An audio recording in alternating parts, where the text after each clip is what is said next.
Welcome to the Realmcast, Earthrealm's ultimate Mortal Kombat podcast, and the official podcast of Mortal Kombat Online. Prepare yourselves as we dive into the depths of the Mortal Kombat multiverse, bringing you well-known and significant members of the community. I'm your host, the Mortal Kombat Phantom, and with me as always is my co-host, our Lore Master Yanni. Welcome, Yanni. Thank you, Phantom. This is the Realmcast, where every warrior has a story to tell. And today's episode is slightly different from our usual formula. It is our 50th episode, our 50th anniversary, Phantom. And so we are celebrating it with a different format. Yeah, we've been at this for 4 years now, and I can't believe 4 years has gone by, and we've tried to release an episode every month or so, and yeah, we've reached 50th. This is our anniversary episode. So 50 Realmcast episodes specifically in terms of guest interviews. Yeah, that's the Realmcast.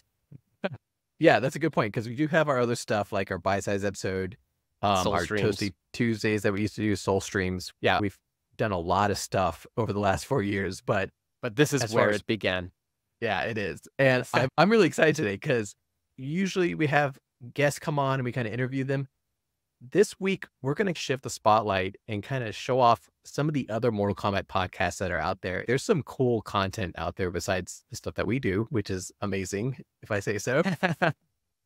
But yeah, we have a lot of different guests that are going to be coming on, and we're going to just kind of go through and talk a little Mortal Kombat with them and tell you a little bit more about their show. So, Yanni, are you ready?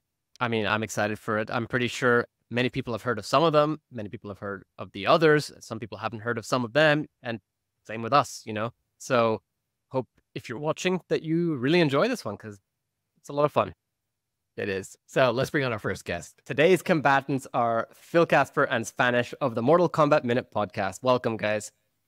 Thanks for having us. Thank you very much. Hey, guys. Thank you so much for joining us. Off the bat, who are your favorite Mortal Kombat characters? Phil, you want to go first? My favorite would have to be, I mean, it seems basic, but it's got to be Scorpion. Has to be Scorpion. I felt it Has coming. to be Scorpion. Yeah. You're just gonna give him one. That's your favorite. Oh, I Yeah, like I mean, this. like, I that's like the that thing, response. favorite. Only one?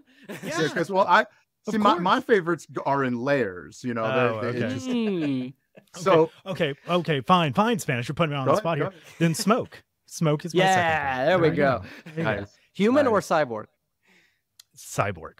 Oh, I always I'm like the with you. cyborgs. Yeah. I'm a fan of the cyborgs. all right.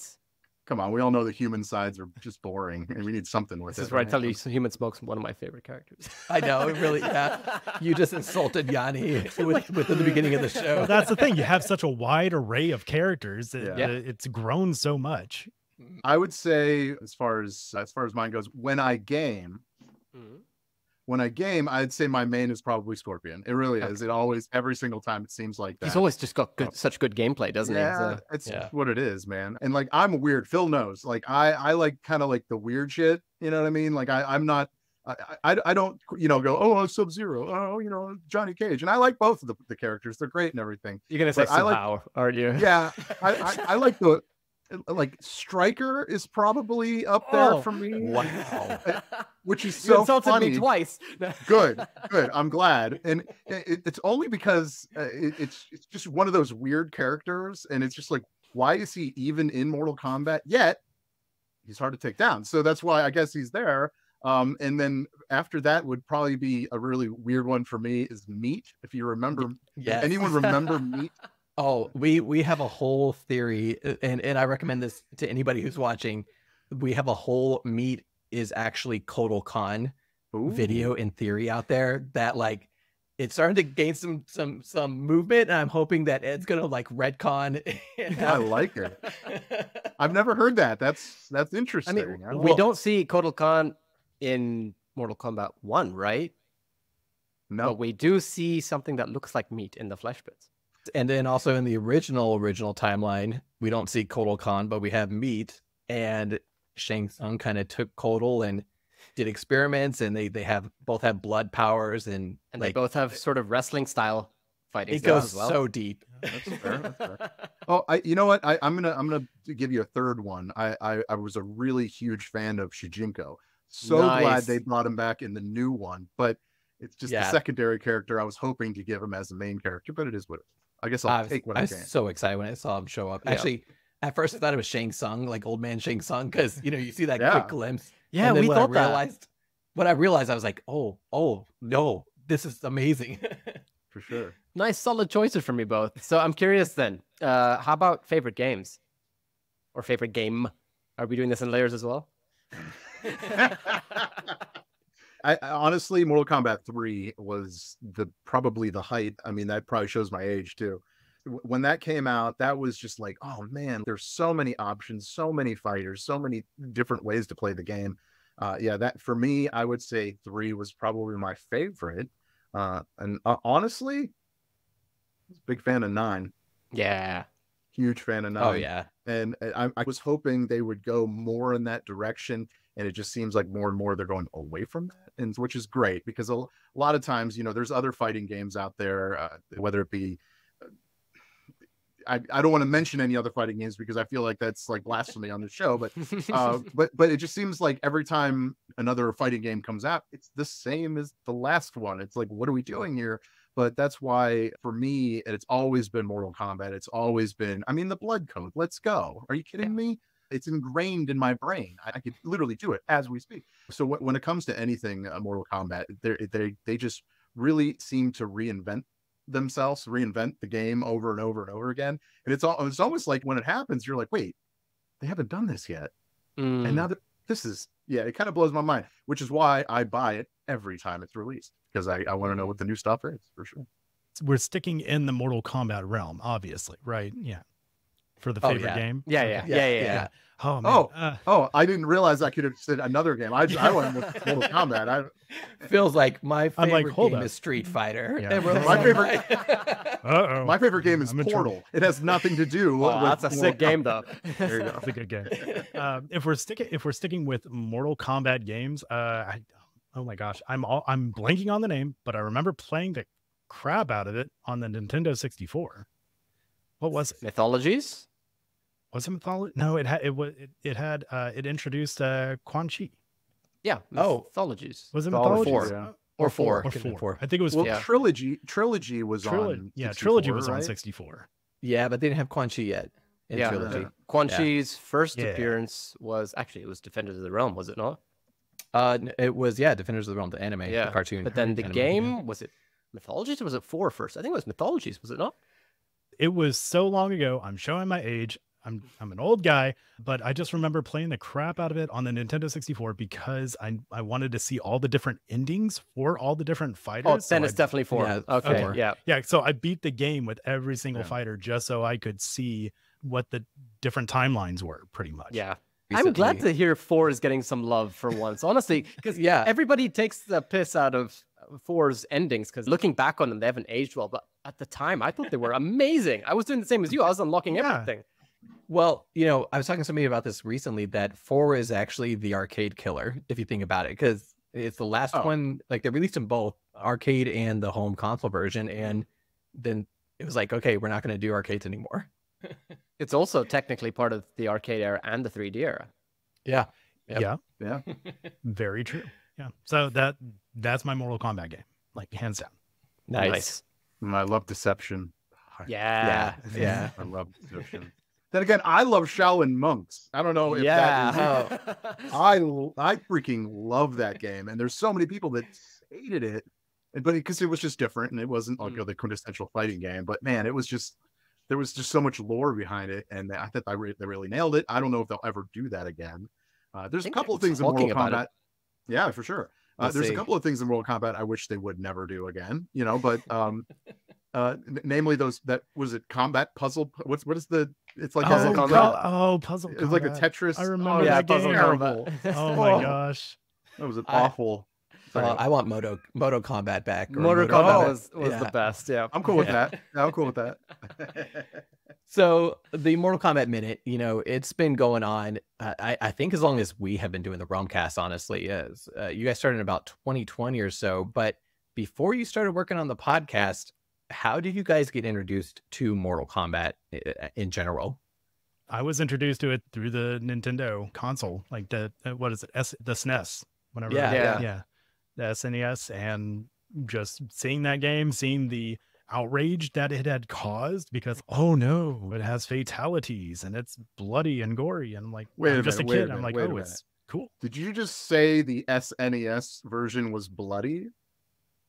Well, oh, that's right. They took out the blood, didn't they? It was green. It if was you green. remember. Okay, It was yeah. green. See how I was introduced to it. Oh, here it comes. Oh. Sega versus SNES. We get Spanish whipping it out. Yeah. No, Spanish. I Yeah. can't look at the Sega version as an accurate Mortal Kombat because you had three How buttons. dare you? How dare you? You can't play Mortal Kombat with three buttons. You need the fourth button for your. I don't even know what was missing on this Sega version, so I can't take it seriously. I was gonna say I'd only used 3 buttons when I played the SNES version, so I guess it was the same to me. I guess so. Yeah. What else did you need? It was kick, punch, and got block, right? High That was it. punch, low punch, high punch, kick, low kick. Yeah. Well, Yeah. well then you just have to be a gamer, I'll kick your And- ass with 3 buttons. and you hit up and punch and then down and punch. there Oh, there is you're that? punching. I didn't even know how Sega did it. That's it. That's all it was, man. I will say that even though I was introduced through the games, what really sold me on it was the movie. Like I have a core childhood memory of going over to a friend's house. Whenever I was a kid first, we were doing a sleepover and we had a movie going on that night, and that movie was Mortal Kombat. And it was my first time seeing the movie, and I was just absolutely blown away by it.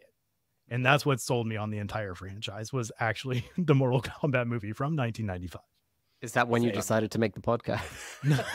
No, like then and there, I'm like, there's gonna be a recording technology, Totally. and the internet is gonna be huge. Why was Phil not rich by this time? I know, man. Mine was the original Mortal Kombat game. It was. I had the Sega as a kid, and whenever I saw those, I mean, come on, Mortal Kombat Monday, everything about that era of Mortal Kombat was so enticing. Those commercials where they're like, Mortal Kombat. I mean, come on, everything about it. So as a kid, I got hyped, and it's so funny because if I see that commercial now, I get just as hyped.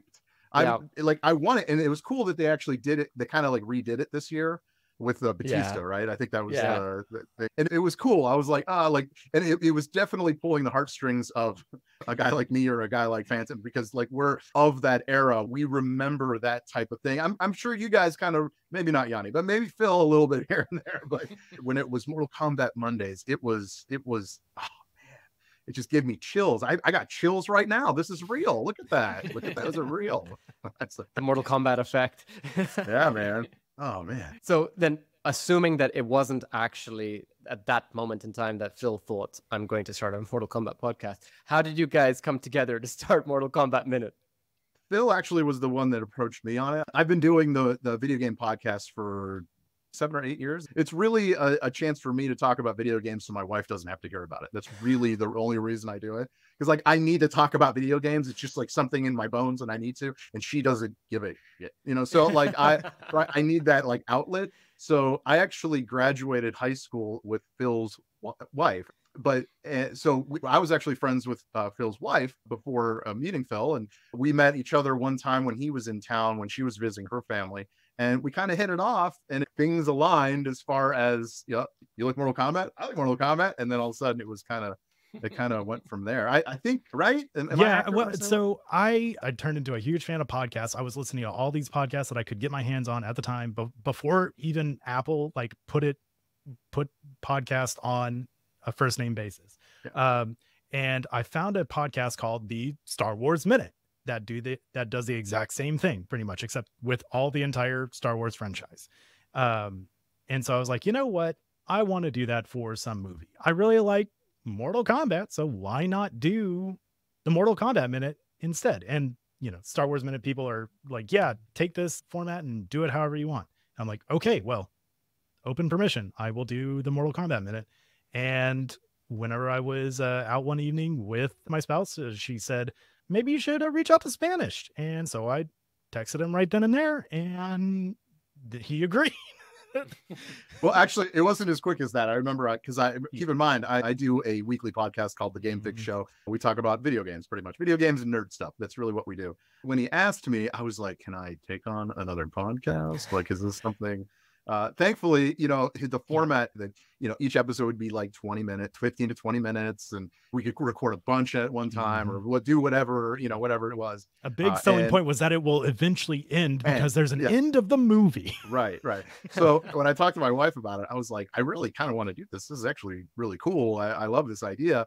And she was just like, yeah, like, it's totally cool. And it actually worked out better than I thought it would. I mean, we really knocked it out. At least I thought so. Oh, and we wouldn't be here right now if you guys didn't see it and liked it yourself. So yeah. Yeah. So for those of our viewers who haven't tuned into the Mortal Kombat Mini yet, you guys basically start at the very beginning of the movie and the logo. Yeah. 94 episodes. 101. Yeah. It seems. Wow. Those are the minutes. Yeah. But yeah, so we broke it down 1 minute of footage at a time of the movie is an entire episode that we talk about, and we talk about it in sequential order. So if you go to mortalkombatminute.com, or you can find the podcast on any podcast platform, scroll all the way down to the bottom, you can start at episode 1, and then you have 94 episodes to listen to.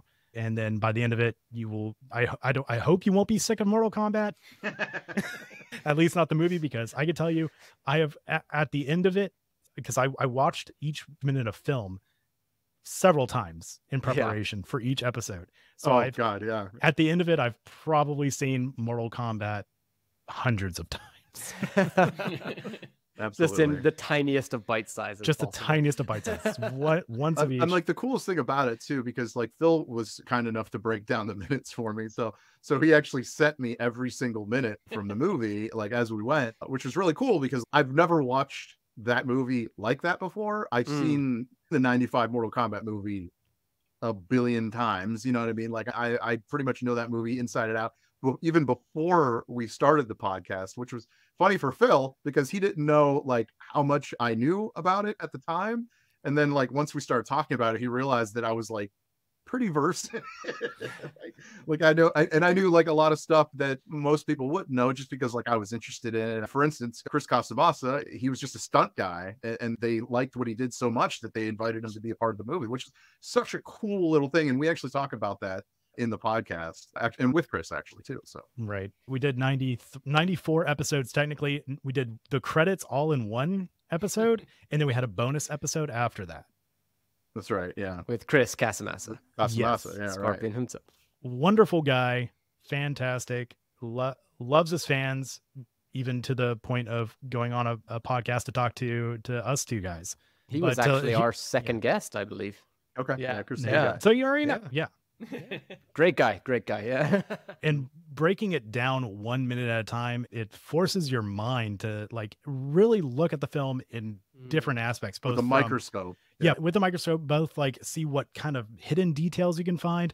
Like it got me going down all these different rabbit holes. I read the Mortal Kombat book so I could learn what the name of the ship was that Shang Tsung brought into the bay, which is named in that book, which is the Dragon Wing. Yeah, I think that's what I was going to say. Yeah, and then I was like, just from reviewing all the Mortal Kombat games that were released up to that time, I could draw parallels to see, oh, this is the Hall of Champions that Goro fights all the challengers in, and here is the lower pit of hell and everything that Scorpion fights Johnny Cage, and even then, like even little additional details in the background from time to time. Yeah, there were so many aspects of the movie that the normal viewer of the movie would miss. You're watching it in real time, and maybe it's even on in the background or whatever it is, Right. and you've seen it a million times. You're like, I know what this is all about, whatever. But like the chance to just watch 1 minute at a time, and then once that minute was over, till Phil said, start it over. And I don't know how Phil did it. Every time I watched it, which like Phil, a million, like 10, 15, 20 times before we even started it, I was looking at each quadrant of the film. Okay. So as the clip is playing, I'm looking at the top left part of the film to the point where I got a piece of paper and I covered up. so I can see what was going on. That way my eye didn't miss anything on the left side or the right side, because there were so many little aspects. One part of the movie comes to mind when they're at the dock. Okay, there are so many little tiny details in that dock that actually has something to do with the movie. It's very canon. They really did a really good job with that. But as a normal viewer watching the movie wouldn't see that, wouldn't see this Chinese writing, wouldn't see this. There's just so many little tiny things, and not to mention maybe some mess ups too. But Yeah, that's kind of like the whole like feeling of the movie, because the movie itself is okay. I know I don't want to piss anyone off. Okay, but the movie itself is super cheesy. Okay, we all know this, but I love it, though. we all love it. Yeah. Okay. And there's so many little things about it that you, as a normal viewer, you wouldn't catch, which was so cool to be able to do this show with Phil, because it was just, there was so much of the movie that I thought I knew and I didn't. And it was just like, oh, cool. So yeah, just because everyone else was finding out while we were talking about it, me and Phil found out like before we started. So we were just as excited to talk about it, just hoping people would hear it. You know, Right, I'm super curious, since you guys did it that way, there's one Easter egg that I recently discovered that I haven't heard anybody ever talk about, but the scene where Liu Kang is having his bow staff fight, there's one tiny clip where he jumps up and double kicks the guy in the chest. Right. And you can see that he's wearing Tomic's shoes, which is a huge Easter egg, because that's the same brand that all of the martial artists were wearing when they were making the game. We talked about that. But Did you? go Okay, ahead, Phil. I haven't heard that episode, so I wasn't sure. That's amazing that you guys found that. Yeah, I love it. Another piece of trivia is the actor that Liu Kang is fighting. He also starred in the same martial arts show with Chris Casamassa. Is it the Masters? The WMAC, Right. Yeah. The WMNC. What a World weird Martial Arts show, by the way. Committee, was that what it was? Something like that. I think it was the Actually, it's funny. Machine. Yeah, It I looked up that show fairly recently and watched like the first 3 or 4 episodes just because I had to. But talk about cheesy. Like I thought the 95 movie was cheesy. Like this show is super cheesy. It was You've the never seen it 90s. before. Everything Yeah, was it was the cheesy. flavor of the 90s, exactly. Yeah, totally. Because it was set up like it was like this live, real thing, and it was obviously not real. You know what I mean? Well, that same actor actually went on to play Jax in the live action show too. Yeah. Yeah, the way that Mortal Kombat connects and how everything kind of connects into the movie too is amazing. One thing I did love about what you guys did. So when I was a kid, I memorized the entire movie, the Mortal Kombat movie, and the way that you titled each episode is basically the quote from that minute. It's so you can know exactly where in the movie we are, pretty much. Yeah. And, yeah. But it's perfect, because when I went through like everything, just going through it in a list sort of format, I was like, yeah, I know exactly where this moment is. And it's a basic sort of decision to make, but it's actually genius at the same time. Right. Oh, yeah. There's a few minutes in the movie where the entire minute there's no dialogue, there's nothing. It's just like maybe it's a transition, or maybe it's something else, or maybe it's a terrible computerized 90s bullshit that you see and you're just like, oh, that's like terrible. They're just setting the new scene or something. Yeah. But it's so funny because before I started, I watched the entire movie from front to back. And I remember watching those parts, and I was watching it with different eyes. I wasn't watching it as a fan. You know, I was studying it. I was like, okay, this scene, there's always the 90s transitions and all that, like the cheesy stuff. It seemed like a lot of those minutes where there was no dialogue between me and Phil, there was a lot of dialogue. And there was so much that we saw that we probably wouldn't have noticed before if you just watched it, you know, in normal time. And it's just so funny. I think the one episode where it shows Shang Tsung's castle, and it's terrible, you know, computerized. CGI is terrible. But there was so much in that there was so many little Easter eggs throughout. I mean, that whole scene. Hey, take it, the fighting scenes where there's no dialogue, it's just fighting.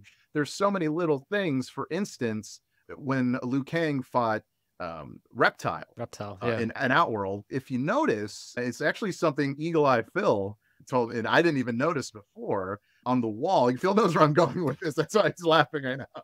On the wall, okay, while he's fighting him, there were these symbols Is it 5 of them, Phil? Right? There was 5 of them. Yeah, 5. Yeah. Do you guys know what I'm talking about, Yanni and I Yeah, can't it was remember like- the symbols. Okay, It's like so the one of the symbols MK3 on the things, wasn't it? wall were from which game? Phil, help me Mortal out. Kombat 3. Yeah. Is it 3? see, Yeah, 3. Yeah. There you go. So before you would get into a game, you hit the buttons Mm. and it would give you different power-ups to go into the game. Oh, That's what that That's was. what was on the wall. Okay. Matt, I totally Yeah. forgot that was even on the wall until you mentioned it. Yeah, next time you watch that and you see that scene, look at that wall and you'll see 3 little symbols on there. And now for the life of me, Phil, it's been a while. I can't even remember what the symbols represented, but it does represent something in the game. An actual code. In Yeah. actual code. Yeah. That's why I For talk the life about of it me, in the I can't podcast, so I don't have Yeah. to worry about Yeah, remembering it. exactly. Like, you talked about In it, the future. forgot it. No, but like, I think that's like the coolest part about it. There were so many little intricate things. And now, if someone watched this episode of the Realm Cast and they hear that, you're definitely going to go back. You're definitely going to watch that scene, and you're going to be looking for that on the wall. And I'm telling you, your mind's going to be blown because you're like, oh my god, they were right, because it's actually in plain sight. It's not even like a Yeah. mystery. Like it is. Right there. How did I not? Obviously there. before? Yeah. Yeah. So. And I didn't realize that until like we started making this podcast like 20 years after it was made, yeah. after the movie Well, was made. Your last episode of the podcast was in 2021, March, I believe, Yeah. with the episode with Chris. Mhm. Do you not have any plans to potentially continue? I mean, you've got a plethora of Mortal Kombat content. Oh, there's Annihilation. Yeah. So that is We talked kind about of that is kind of the behemoth that I like, don't know if I have it in me, Phil. I you, don't. you would think Mortal Kombat is cheesy, then you get to Annihilation. Oh, Yeah, yeah.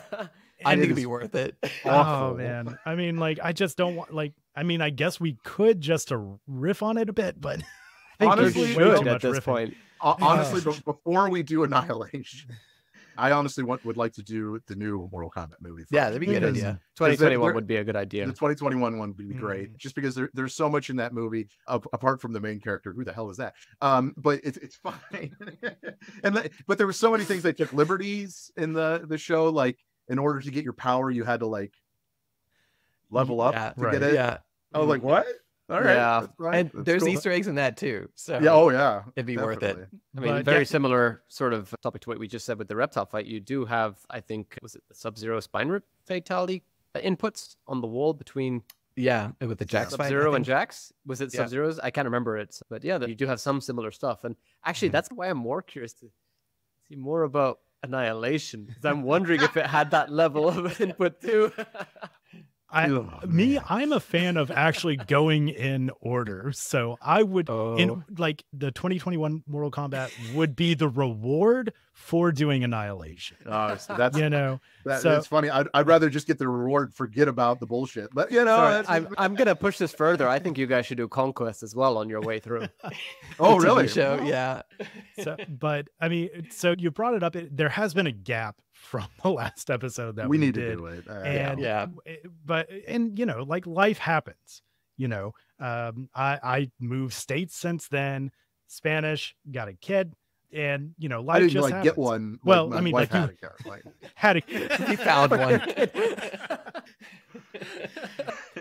and so yeah, but I mean, we have been getting like little hints here and there, like, hey, when are you going to do Annihilation? Are you going to do this? and to be honest, now that Phil has kind of freed up his schedule a little bit, I've actually have a little bit extra time lately too. So there has been thoughts, and I've been actually meaning to talk to Phil about it. So possibly in the Oh. future. Well, yeah. Could probably this be sooner than you- the rebirth?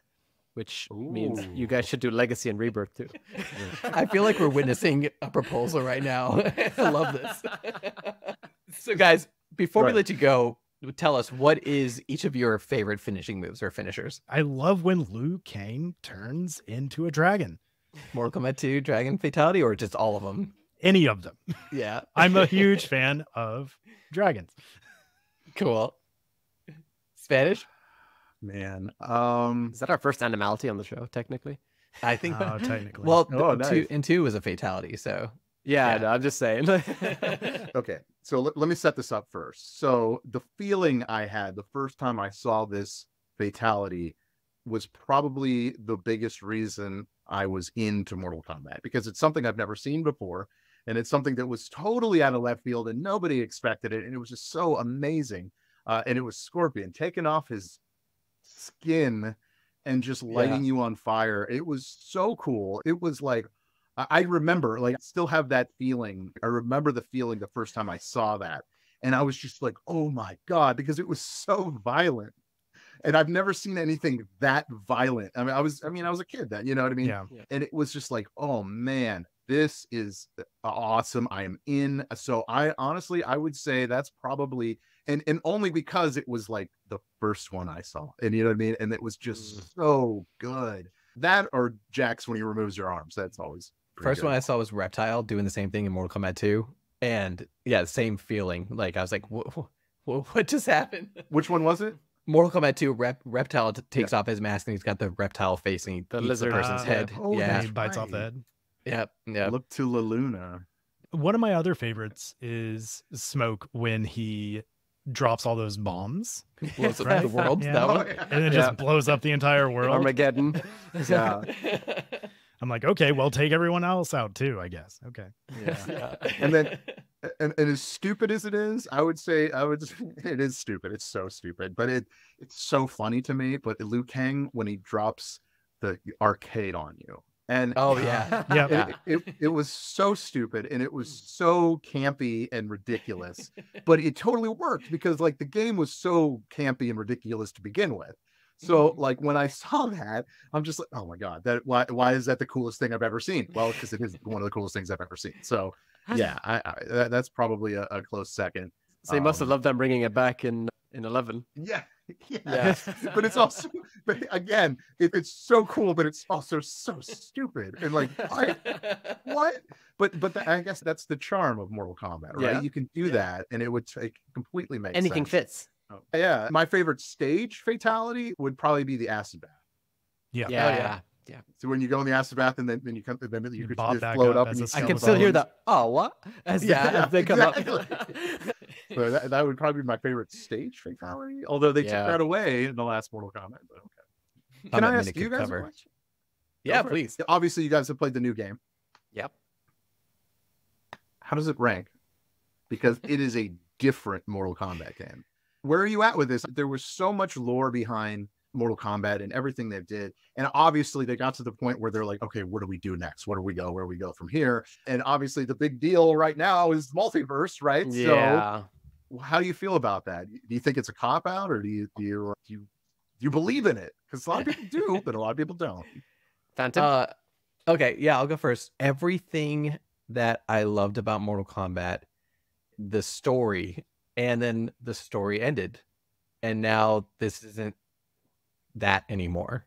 So it's like you grow up loving something and then all of a sudden it's finished and there's like a completely new chapter with I can't think of it as the same characters because these are all new people. The best part of Mortal Kombat 1 was when Liu Kang and Titan God Katana got reunited. And that was cool to me. But once that happened, I wasn't invested in any of this new timeline anymore. So as far as gameplay, it's pretty fun. There's other things about it we've criticized, but I'm still like to go back and play the previous games. And I'm thinking by the time Mortal Kombat 1's reaching its end of cycle, I'll probably like it a lot more because it keeps getting better as it's going on. So is that a politically neutral statement? Yeah. It's your opinion. You say whatever you want. Yannick?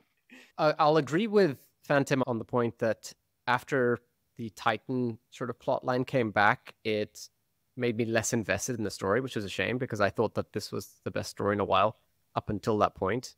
I It's really strong. liked. Yeah. Yeah. I just didn't like it being as if all the characters we've just gotten invested in suddenly just don't matter anymore. You know, that was the biggest problem for me. But prior to that, the story was amazing. This is, in my opinion, the best gameplay in Mortal Kombat since X. And I would say 9. maybe 9, yeah, exactly. But roster-wise, my favorite roster, most likely, aside from Armageddon, which would be the cop-out answer. True. But this is the best roster in a long time. I would say, as far as what I think about it, is 11 was so solid. Everything about it. Even Kronika was a nice addition. I enjoyed it. I thought she was evil to the point where it was like a Thanos type character, right? Like she's doing what she believes is right and all that. And nothing beats Fire Liu Kang. Okay. And the reason why nothing beats that, or God Liu Kang, whatever you want to call him, is because I am so sick and tired of that asshole Raiden. Because everything there, and I like Raiden as a character, don't get me wrong, like I'm all in, but man, there's so many things that he did, and it was just like, is he a good guy? Like he always skirted on that. Is he a heel or is he a baby face? What is he? And I'm a wrestling fan, sorry. And I got it, don't. Yeah. And so the fact of the matter that all of a sudden it's the end of the Raiden era, now it's the Liu Kang era, but which is funny before because I thought it was always the Liu Kang era, but now it's like officially the Liu Kang era. Yeah. Yeah. I think that's the best part about it. Liu Kang throwing out fire as well as electricity is like that was it just so fits. Cool. Yeah, I was like, fits, that is so cool. Yeah, you know. Phil, what about you? My take is going to be very short because I defer to all you guys because I haven't played the latest one. That's fair okay. enough. Yeah. Fair enough. I Phil's more of a movie guy than a baby. I am so much more of a movie guy. Yeah. To be honest, there is so much lore and depth of characters that we can explore in the Mortal Kombat universe. I personally am pissed that the franchise is owned by Warner Brothers because they shit all over any franchise. Just ask what they're doing with DC, for crying out loud. Oh yeah. You know? But I mean, I feel like they could take all of the lore and stuff, the backstory, and make it into almost a Marvel type cinematic universe deal and play out like different key movies. You have your own Scorpion movie, you have your own Sub-Zero movie, you have a Sonya movie, you have a Cage movie, or they series. all come together. Yeah, or series or something. And then they all come together into like the actual Mortal Kombat movie, giant crossover episode or crossover movie. And I feel like the fans would really love it if it's done well. But because of who owns it, I have no faith in it at all. How many characters are in the Mortal Kombat lore? So many. Oh my God. How many? We're over 80 at this point, I believe. At least, right? Like we're encroaching to 100, right? Yeah. And they make this movie, and the main character isn't in any Mortal Kombat lore ever. Not even a little mention of Cole or whatever the hell that guy is. Like, there's so many different characters they could have And he would have been the perfect Kenshi. Yeah, Kenshi would be great. That would be that would be totally. You lose his eyesight, whatever. Fine. Yeah. Or like, Takeda even. Like I think he would have been perfect as either. Well, he already played Kung Jin once. He can play Kung Jin again. They could have used Darius. That would have worked great. Yeah. I really think so. And plus, it's within the Mortal Kombat lore, right? You didn't have to stretch it. It would have been an easy transition to just say, like, put him in there. But just bring in a secondary character. And I just don't know what they did. And of course, they cheesed one of the biggest characters to be in the next one, which is Johnny Cage. Yeah. Which is going to be played by Carl Urban, by the way, which is fantastic. Hey, I can't wait for that. Obviously, he won't have an accent, though, which will be kind of weird. Yeah. And if he does, I'm going to be a little pissed about it. Carl, I think, will pull it off. He's had so many different roles over the years, and he's. You guys watched The Boys? Yeah. Yeah. Big fan. Big fan. And Homelander just dropped. Yeah, right. Oh, exactly. Yeah. Speaking of, that's right. Mortal Kombat Minute. I think we definitely need to have you guys back on and have a long conversation. All of this for longer than a minute. Yeah. But in the meantime, where can all of our listeners find you? Bill? Well, you can find the podcast at mortalkombatminute.com or any of your favorite podcast catchers out there. You can find me just floating around on the internet. I'm on any social media place at Phil Casper, PhilKasper. If you want to say hi or see what I'm up to, it's very much different stuff. It is just a grab bag of randomness whenever you find me, wherever it is. And I mentioned it before. I do a video game podcast, a weekly video game podcast called The Game Fix Show. We are at Game Fix Show. That's pretty much, so it's pretty easy to find us. We're on Facebook and all the other places, but gamefixshow.com is where you can see the rest of it. And we talk all video games, so not just Mortal Kombat. We'll definitely talk Mortal Kombat. We're huge Mortal Kombat fans, but we'll talk all video games and, equal nerdom, if you will. So we'll talk superheroes and we'll talk stuff like that. So Yeah, like, everywhere. Can you play Doom? What other device can you play Doom on? Just kind of getting I think the funniest was a pregnancy test. Yeah, it's Oh true. my gosh.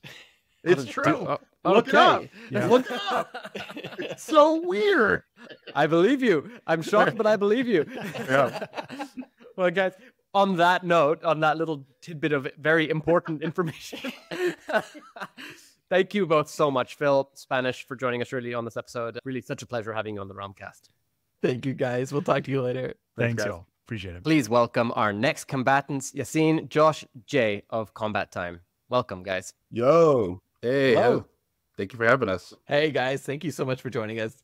So, we're going to talk a little bit about your podcast, but before we do that, Talk a Let me lot go ahead about their podcast, I think. yeah. Why don't you guys go ahead and tell me who are your favorite Mortal Kombat characters? Man, I mean, and I think you can see from the little avatars that we have on there that my favorite is Kung Lao. It's always been Kung Lao since MK2. So that's my dude.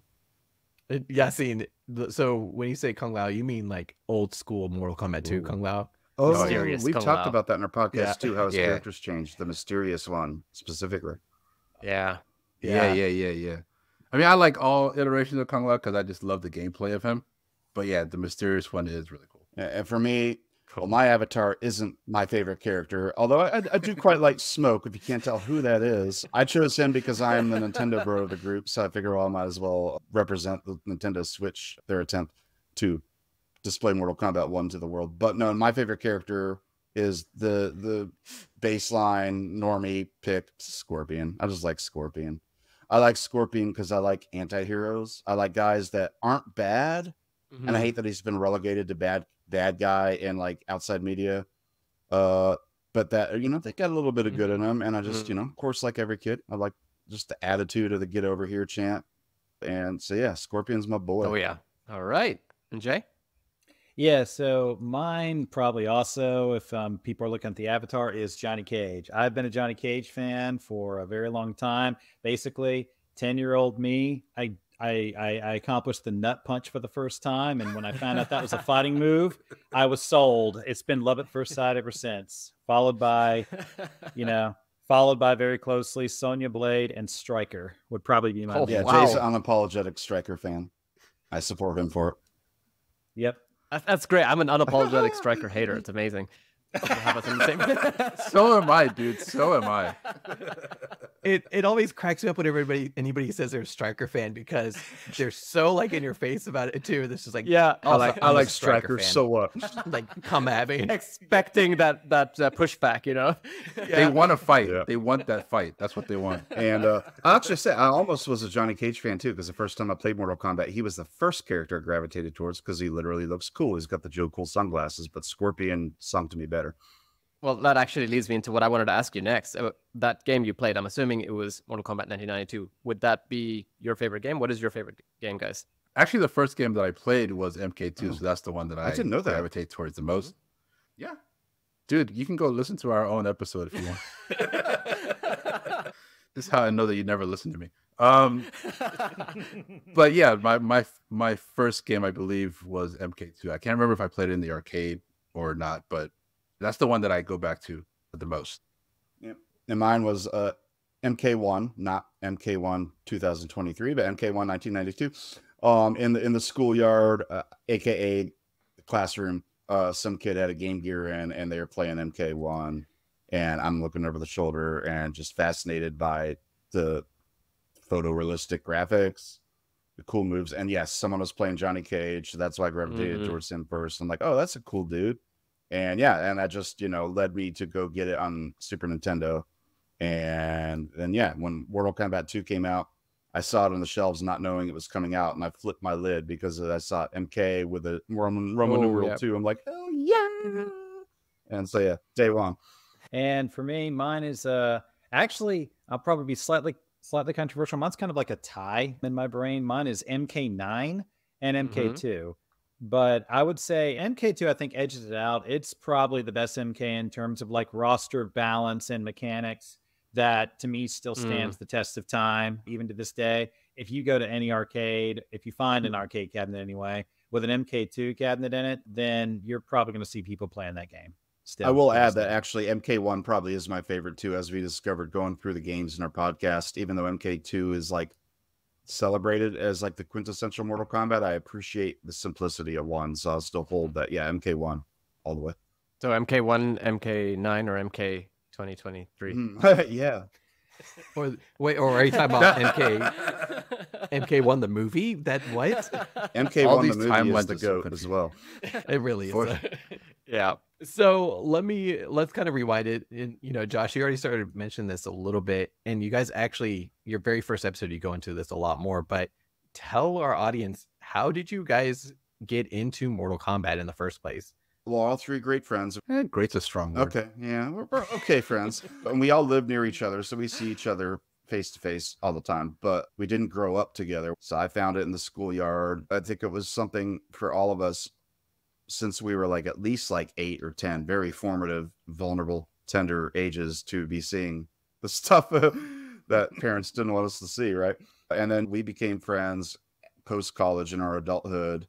Outside of Mortal Kombat, it wasn't because of Mortal Kombat, but within our circle, we three, I think, we're the biggest MK fans because as soon as the Netherrealm games come out, we're playing over.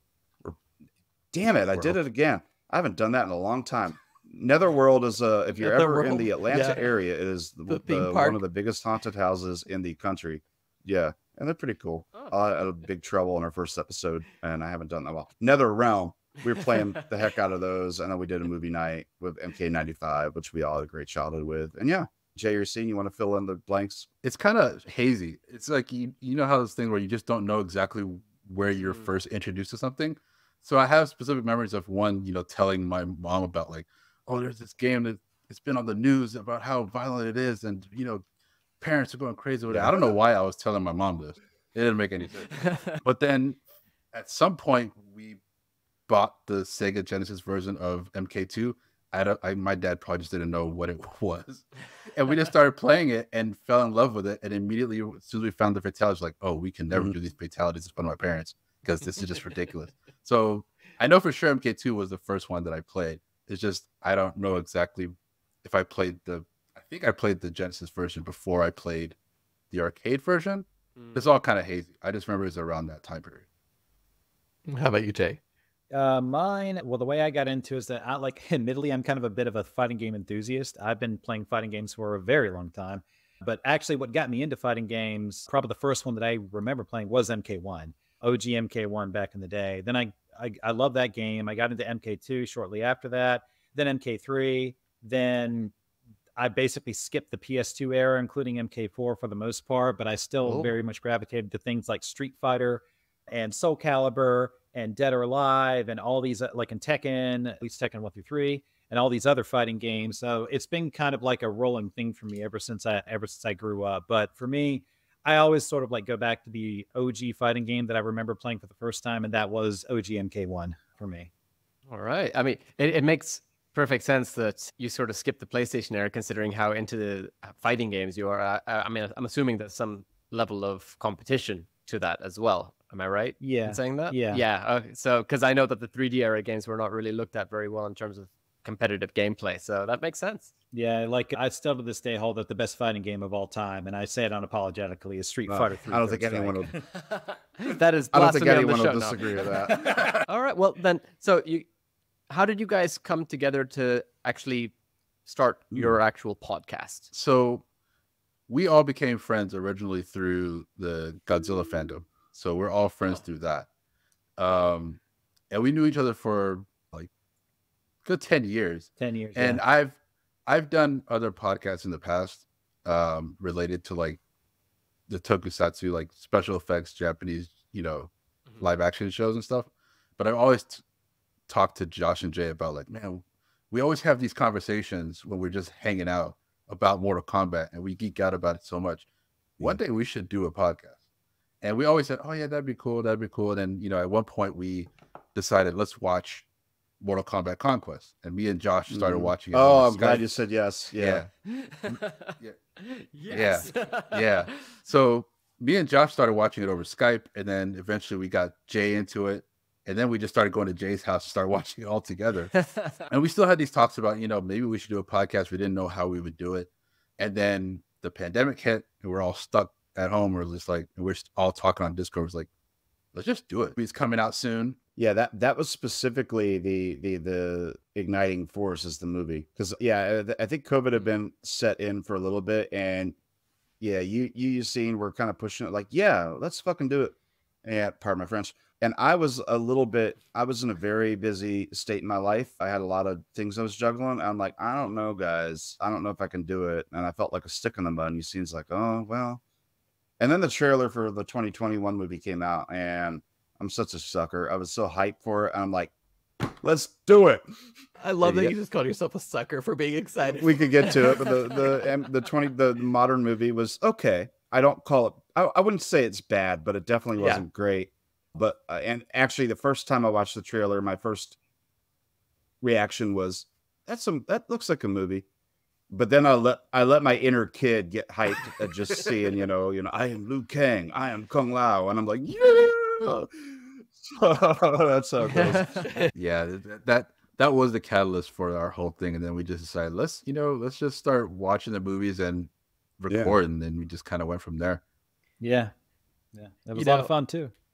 I like how you kind of described it. We just hang out and talk about Mortal Kombat all the time, so we decided to make a podcast because that's, in my opinion, that's what your podcast is. Like, it is basically we're three friends guys talk about Mortal Kombat.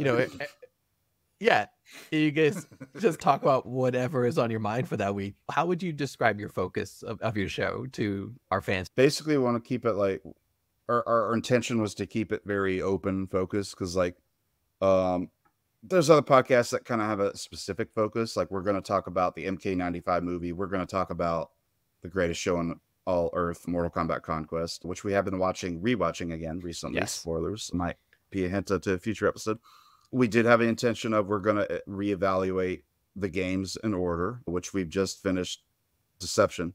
So we are in that PS2 era that Jay spoke of, and we're discovering is actually PS2 games are pretty good. But just generally keep it open, just Mortal Kombat in general. And that could be talking about whatever is new in the news with MK1 or any of the animated movies, or it could be talking about, let's pick a random topic, like one of our most ambitious episodes is talking about the violence controversy back in the 90s with Joey Lieberman and all that. And, Jay had an idea for a controller episode, like, what control setups are best for Mortal Kombat and how Mortal Kombat differs from Street Fighter. So that's kind of like a left field category of an episode. So yeah, we do a free planning meeting, every month or so, and just figure out like what would be cool to talk about. And that's literally is three friends talk about Mortal Kombat, whatever Mortal Kombat we can talk about.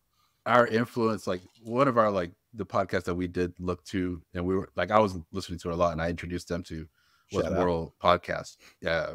And we liked his format. I've actually learned quite a few lore things from that podcast, BT Dubs. Same. And we also have our other MK Podcast was another podcast that we became friends with Neil and Corey. And their whole thing that they started with watching Mortal Kombat Conquest. So for us, we're like, well, let's just kind of do all of it. We like the games, we like the movies, we even like the comic. Okay, let me rephrase. We have interest in exploring the comic books. So we kind of just want to go through it all, and we're kind of doing it slowly, chronologically. But at the same time, like Josh said, we're throwing in, random ideas and, left field kind of stuff. Sometimes we even have episodes where we don't talk about Mortal Kombat. We're like, what other franchises do we like in video games? Just stuff that, friends would talk about. We also all three of us are a little bit different, in our approach, or at least that's one of my favorite things about it, because Josh is more into Mortal Kombat for the lore and the story behind Mortal Kombat. Scene is a big martial arts fan, so he likes all the different sort of martial arts styles that go into that and the cool ways that they're adapted into that game. And I'm a fighting game guy, so I'm all about the mechanics, why things hit, how cross-ups work, how super combos work, and how that affects gameplay and how people can get addicted to that and its rise and fall. So all three of us try and bring a different sort of perspective on why we like Mortal Kombat with whatever we're talking about to the table if it fits. And would you say that sort of shows throughout the content that you put out? Because obviously you've mentioned, you're going through the games, you're discussing the games, the movies, etc. Have you sort of gone into the competitive side of the games as well with your show, with your discussions? or is that not really much of a thing? I'm assuming, Jay, you would be leading that. I mean, I've done fighting games competitively in the past, but Mortal Kombat, no, just because my interests have always just lies elsewhere. I thought about actually trying to get competitive when MK9 came out because I do really love that game, but that never left the local scene. Here in Atlanta, we have like a local tournament scene that some people have done in the past, which has changed a lot since MK9, but mostly it's just me going to like different parts of the city, and then if people are playing MK9, then I'll play them. And I'll have fun with it. But I've never like been like professional in any way, shape, or form. I'm very much a casual player at heart because I just love I love playing with friends, and I love the trash talk. The trash talk is I'm all for it.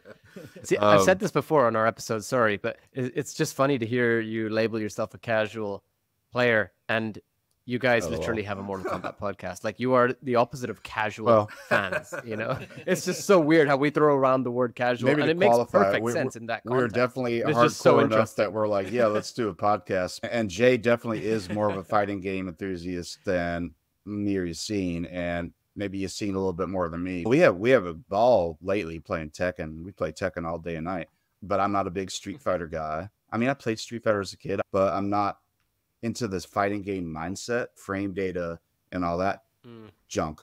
But yeah, throw me into Combat League, which I've been getting a little bit more in MK1 lately, and it's just like, woof, yeah, I suck. I'm not a good player. Yeah, but I think all of our different focuses kind of, we do put them into like the all in one episode. If we do an episode on like Deception or any of the games or whatever, Josh will go into the lore, because he just has that as a default. That's what he's really into.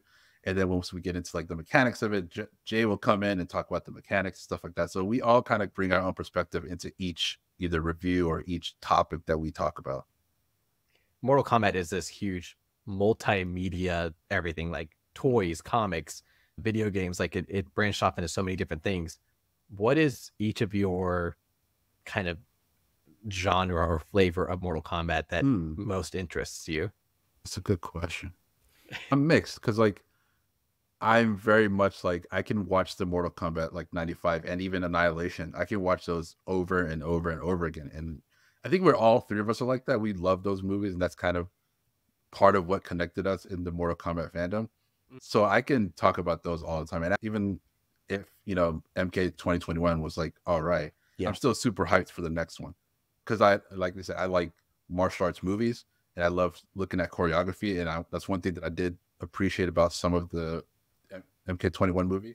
So I'm interested to see where that is. So I like the movies, and to an extent, the choreography in some of the shows, I guess, kind of.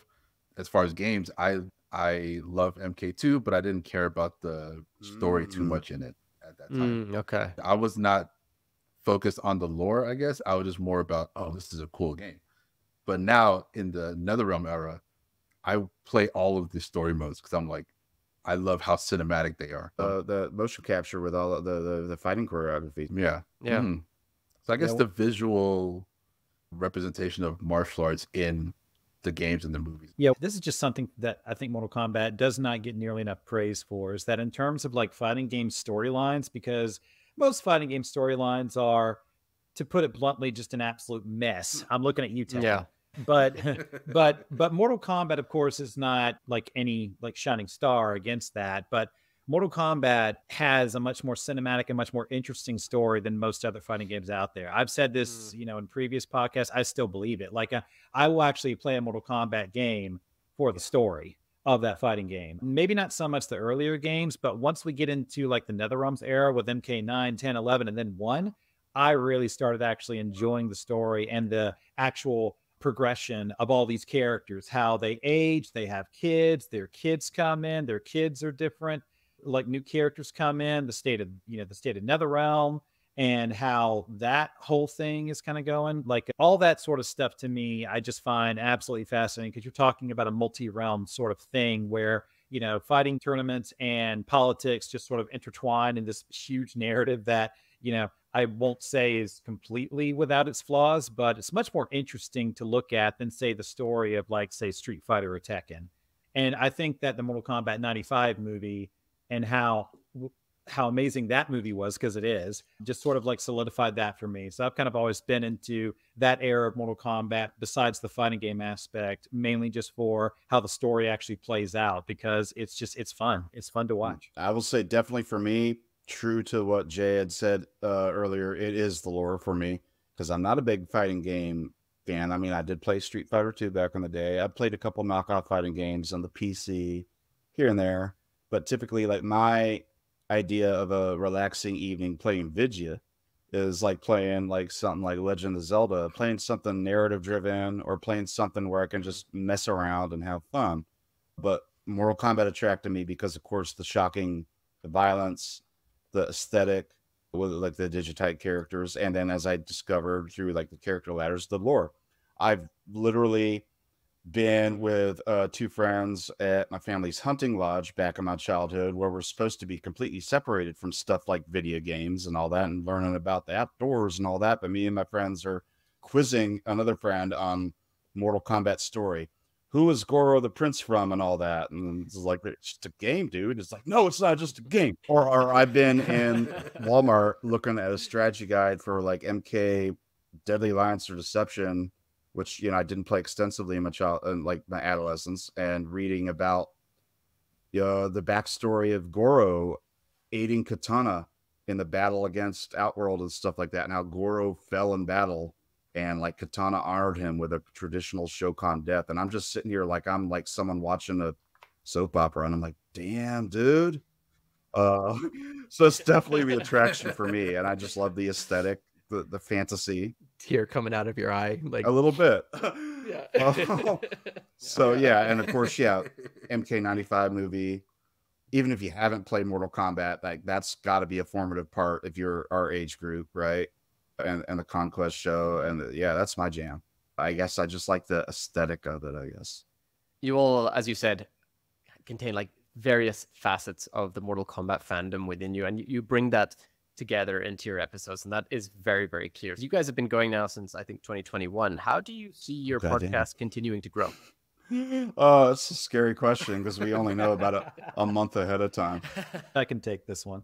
In order for our podcast to grow, we try to stay as reasonably consistent in our episodes as we can. So we usually do long format, about roughly between 2 and 3 hours, maybe one episode a month at our current rate. And we love to do things like character spotlights. Obviously, if a new animated movie comes out or a new movie come out, we're probably going to prioritize that and record that. And we're also going to do all the mainstream games, and then all the comics, and then all the TV shows. And even though right now at where we are, because we're still in the PS2 era, we still have a lot of different episodes that we can focus on. I mean, heaven forbid, we've only done maybe about 3 character spotlights from the original MK1 roster, and we are dedicated to, at the very least, doing the entire MK1 roster, including Reptile being a hidden character. So we'll definitely get to all we'll definitely get to all those. And for Yassine's sake, we're going to come out because we have to. Yeah, we got to. So I will riot if we don't do Kombat. Yes. And then, and then if we continue to grow and grow and grow, my heart out will be like, okay, if we make a MK3 character spotlights, we have to do Striker. And that'll be our last Kombat Time episode. That will be the last one. To jump on what Jay's saying, though, like we're never going to run out of content with a K, because like there's 100 characters to talk about. So we'll always have a character spotlight as a backup. We're halfway through the game lineage to talk about, so we'll never run out of that. We have outside media to talk about that we haven't talked about yet. And when we're not doing that, we're going to come up with crazy ideas like, what's your favorite MK creepypasta? That was one of my episode ideas, right? And then in between that, news is going to happen. There's going to be an MK1 next mode DLC. There's going to be MK13, God willing. There's going to be MK2 movie, or like Jay said, another anime. There's going to be stuff to talk about. We'll never run out of content with a K, as long as Mortal Kombat exists in people's hearts. But I think we there's room to grow as far as like, I mean, we would love to do what you guys do and, interview, different actors and, people involved with the games and the movies. We do have a Twitch channel. We want to get into more, playing games online and, maybe do some, I don't know, in the future, set up a tournament online or something. I don't know. We just have fun fight nights and stuff online. So there are things that we want to do maybe outside of the normal podcast, but like they said, we have so much content that we still have to get through. So You've just given us a full roadmap, actually. So that's amazing. I like personally, I want to do an episode in the future about why Shujinko sucks. just played- considering we just sent in. You just said that to Shujinko Phantom. I love Shujinko. That's coming from a Striker fan. Damn. Oh, I know. The rivalry. There's now a Shujinko Striker rivalry that's going to spread across the internet. All right, guys, before we let you go, can you tell us what each of your favorite finishers are? Oh, yeah. I've already got my 2. So It's surprisingly, Striker fatality, isn't it? no, actually, no, it's actually not. Mine are way more goofier than that. So probably like my favorite one is Cyrax's blow up the world from MK3. I love that one. That one's always fun. I just always thought I always thought it was just super goofy. And I think my other favorite one, which I wanted to go first because I'm going to steal it from We'll allow Josh. it. Yeah, is Quan Chi's fatality where he rips off your arm or your leg and continuously beats you. Yeah. That one's always fun. Those are probably my 2 favorites. All right, good choices. And you seen her, Josh? I mean, I'm gonna go generic and say I love the Kung Lao Buzzsaw one where he puts the hat through the floor and just kind of, slides you through it like like you're at like a butcher shop. Or I'm glad that they actually emulated that in the movie, which is pretty cool. Yeah. Jay, knowingly, we didn't even talk about this before this recording. Yeah, Jay did steal the Quan Chi. I think is probably one of my favorite ones. But my backup from the same game, MK4, it's probably an unusual one to pick. Is Scorpions from MK4, because finally, having Animalities introduced in MK3, but he got the Scorpion stolen from him by Shiva because he wasn't in the game originally. He finally turns into Scorpion MK4, and actually, fatalities in the games kind of up and down as far as like their presentation and quality. And I think MK4 is a highlight because that's where the leg rip Quan Chi fatality came from. I just remember being so amazed that Scorpion turns into a Scorpion and like Scorpion. pinches your body with his pinchers and then stings you in the chest and then just rips you in half. It's just like, so F you, I'm Scorpion. And I was just like, damn. So that's my favorite. Yeah. That was a cool one. Some solid choices, guys. Yeah. So, guys, let our audience know where they can find you. Well, you can find us on wherever podcasts are available. We are at Kombat Time Podcast. You can find us on Twitter. Yeah, I'm just gonna do say Twitter, not X. That's just. I mean, everyone the that same. says X always Yeah. has to say Twitter. Twitter, so just say Twitter. I know. Just Twitter. The Twitter and Instagram, Kombat Time Pod. Yeah, you can just find us there, and we have our links on there to all of our other, places you can find us. So that's the main places. All right. Well, Yassine, Josh, Jay of the Kombat Time podcast, thank you guys very much for joining us on this episode. It's been Absolutely. great having you. Thank you so much. Yeah, Thank definitely. you for honored. having us. Thank you so much. Thank you, guys. Yanni, are you ready? Should we move on to the next guest? Let's do it. Our next combatant is returning Soulstream guest, Zach of Enter the Netherrealm. Welcome back, Zach. Hello there, Young. Happy to be here. Zach, I am so excited to have you back on the show. So, for those of our guests who don't know, we've had Zach come on previously for the Soul Stream, which is our live show, and it was so fun. And it's great to have you back on the show today, or on the Realmcast, which is a little bit different. So, And we did say we'd have him on for the Realmcast, but this is not an individual episode yet. So I think we We're still almost have. Yeah, exactly. We're getting working there. my way up the That's ranks. next. Maybe next, unless we can figure out something else to shake it up too. Put one more stumbling block in my path. So Zach, you are the host of Enter the Netherrealm. You got your podcast, you have your social media channels. You're constantly posting stuff, Mortal Kombat related, but you kind of cover everything. I love the stuff that you're making. But let's talk a little bit about you before we talk about your show. How exactly did you get introduced into Mortal Kombat? Back when I was like 5, 6 years old, I had a babysitter who would occasionally, she'd come pick me up, take me over to her house, and then blah, blah, blah, parents come maybe afterwards, right? Well, one day, she broke out a Nintendo 64, and we started playing a game on it. I was 5. I didn't know what it was. Later on, a few years later, I had a couple key memories about it.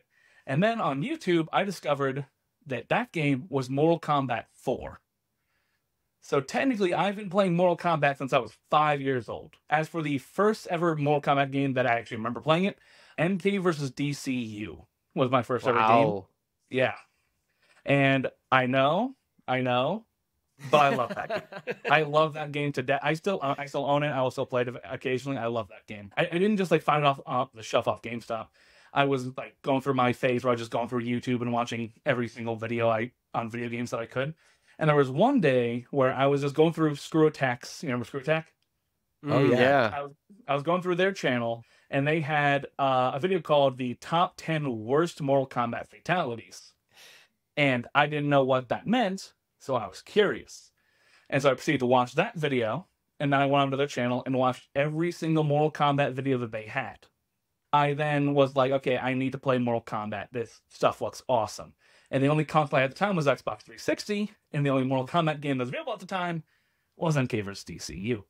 And so that was how that happened, and everything blossomed from there. So would you say that MK versus DC is your favorite then, or has another game taken that? Not. Oh God, no! I acknowledge that MK vs. DCU is a bad game, but I enjoy it because of my nostalgia. But no, MK9 I would say is my favorite Mortal Kombat of all time. There have been a bunch since and a bunch before, but I don't think anything's ever been as good as MK9 was personally. Yep. So, do you have a favorite Mortal Kombat character? Johnny Cage, 100%, million%. Really? I love Johnny Cage. I've always loved Johnny Cage. You had the autograph from his friendship move, like in Mortal Kombat 2. I think I took it down. I don't know why, but yeah. So Johnny Cage, I've always had in my heart a soft spot for the lovable douchebag, and I think Johnny was like one of the first that I grew myself attached to, and I myself became a lovable douchebag in my opinion. So here we are. How did you move from playing MK versus DC and then move towards starting your own podcast, etc.? How did that sort of happen? Well, it was pretty much as simple as you would imagine, where I just decided one day, it's like, hey, I really, really like this series. Because part of my big boy job is I help run a different podcast. And so I have access to microphones, or editing software, recording software, soundboards, all that fun stuff, right? And plus, I knew Mortal Kombat 1 was coming. And so I was like, you know what? I love this show. I love this game. I love this series. I want to talk about it. And now is the time with the, hype being built to Mortal Kombat 1. And so I decided that, hey, why not just do a podcast? And the podcast was cringe. I did, I think, 9 episodes of the actual podcast. And eventually I just stopped doing that for one reason or another. And then I started about 6 months to a year later. I decided I wanted to get back into doing it. I wanted to get back into doing the podcast. But like actually sitting down and just talking by myself into a microphone for hours at a time was numbing my brain. So I thought, what can I do that was a little more engaging and a little more, something that wouldn't take as much prep time, I suppose, and not as much time per episode. Because you guys know how it is producing a podcast and all that. It just takes a long time. I'm not saying my videos don't take a while, but the point is, I was just like, hey, what if I, instead of just trying to do like an hour podcast on all these different things, talking about, here's the history of Johnny's movie career or whatever, and trying to spend an hour by myself trying to make that interesting, what if I instead made, videos about it? Short, nice, snappy, to the point videos. I think my first few facts was about Johnny Cage, and that got a lot of attention because I love Johnny Cage and he's the best of it ever. So everyone else agreed, right? And so I was like, oh, this seems like this might work.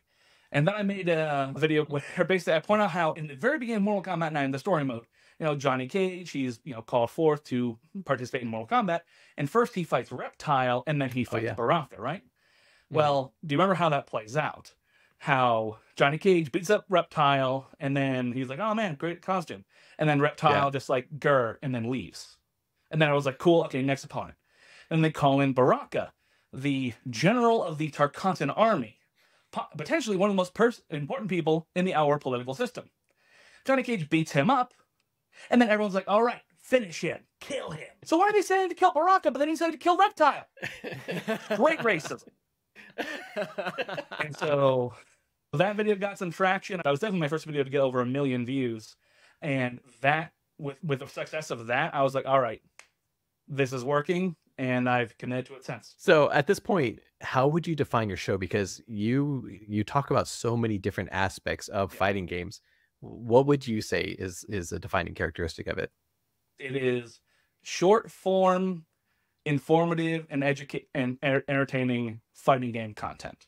If you like fighting games as a whole, or especially Mortal Kombat, the majority of what I talk about is Mortal Kombat. I open up to, I've done some videos about Multiverses, Street Fighter, and then every Sunday I have a show called Enter the News where I just like fighting game news, whatever. I always try to make sure to get a Mortal Kombat topic in there as well, but yeah, so short form, entertaining, and enlightening fighting game content is what I would describe it as. Is there any specific sort of information that you tend to focus on? It is mostly like lore, story, character stuff, because that's the part that speaks the most to me personally. Like I think of myself as like, you know, writer, creator, whatever you want to call it. So like the characters themselves are the part that really speak to me the most, as well as the stories.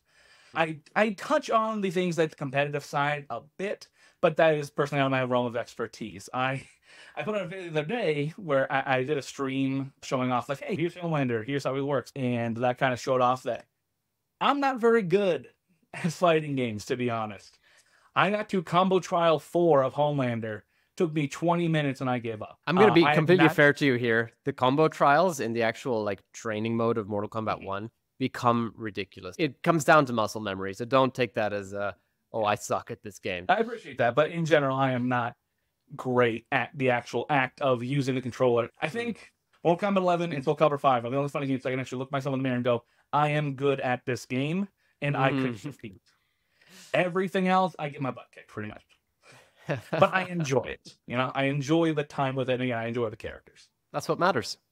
That's what matters. Within the community of Mortal Kombat, there are so many different lore masters. I introduce Yanni every week as our lore master for the show. Do you go into some of these obscure facts that you've even surprised me a few times? And I know quite a bit about Mortal Kombat lore, but every once in a while I'm like, oh my gosh, I had no idea. How do you gather up that information? Or is it all right up here in your head? I keep knocking stuff over. It's half in my head and half research. Like with the first ever one I did. I knew most of that stuff, but I then went into the Wikipedia page, the lore from the actual games, et cetera, looked around, it just to kind of confirm what I thought. There are some times where I'm like, I feel like there's something here, and I go and I find it. When you say, like, I surprise you, that's because there is so much more Mortal Kombat crap out there than you think there is. I bet most people did not know that there are 3 different Mortal Kombat novels. Like, and it just depends on where you look, is where you'll get a lot of really interesting nuggets of lore, history, trivia, stuff like that. But then some of it contradicts each other. It's weird. Despite how story-driven and, like, narrative the Mortal Kombat franchise is, especially compared to other fighting games, they really do not, like, care about the consistency. Consistency is, not much of a thing. They will change whatever they want between games. Like the Mortal Kombat novels, like they're fun. It's like oh, that's a cool little footnote in Mortal Kombat history. Nothing in those are canonical. Nothing. Right. So did you read all 3? I've read the first one. Okay. The one by Jeff Rovin, is it? I think so. Jeff Rovin did. I believe so. There were 2 that came out in the same year. Oh, do you have an idea how many freaking comics Mortal Kombat had? Oh yeah. We covered those. Which was that the episode with Tapmock? Yeah, we did one with Tapmock, and then we had the writer for the comics Charles actually Marshall. come on. Yep, that's right. And he was kind of going through it, and he was saying, look, as we were writing it, they came to us and said, hey, we're making a second game. Why don't you guys just keep doing stuff? And they didn't really have any source material or anything to go off of. So it just became whatever. And that's also where Johnny Cage and Sonya's relationship came from. That was always a very logical leap to jump to make. Yeah. It's a good ship.